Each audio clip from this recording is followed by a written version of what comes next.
এই দেখুন এখান থেকে ভেঙে সম্পূর্ণ চলে গিয়েছে। ৫৫ তলা ঘাটের অবস্থা এই।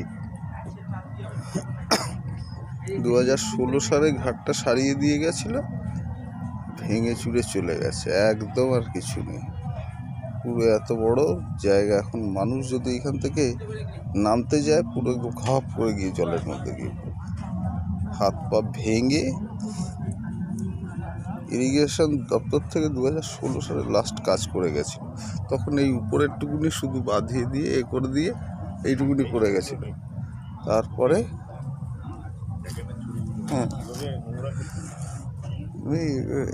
পুরো ভেঙে চলে গেছে এই সাইড থেকে। আগে এখানে পুরো ছিল, বড় বড় লাগানো ছিল, সেগুলো সব ওই যে ভেঙে ভেঙে দেখছেন উঁচু উঁচু হয়ে রয়েছে, এগুলো সব ভেঙে শুকে চলে গেছে। আর তার আগের ঘাটটায় ওইটা পুরো ভেঙে গেছে, এখন আর কিচ্ছু বাকি নেই। আর কয়েক বছর যদি এইরকম না সারানো অবস্থায় থাকে তাহলে এইটা পুরোটাই চলে যাবে গঙ্গার তলায়।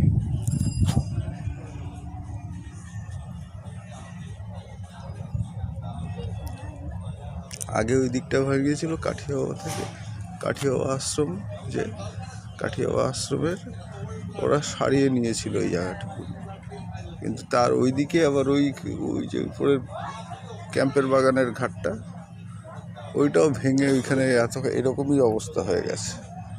ওইখানেও নামা যায় না ঘাট থেকে, এখানে কোনো ঘাটে নামার যোগ্যতা নেই এখন। আগে নামা যেত, এখন আর নামাই যায় না, পুরো ভেঙে চলে গেছে। এখানে মানুষের কাজ করতে আসে, শ্রাদ্ধের কাজ করে, এর কাজ করে, কিন্তু এখন আর সেই জল পাওয়ারও জায়গা নেই, জলে নামারই ব্যবস্থা নেই কোনো, পুরো ভেঙে চলে গেছে। কি অবস্থায় দেখুন, অনেক খানিক নেমে গেছে, ৫ ফুটের মতো নেমে গেছে।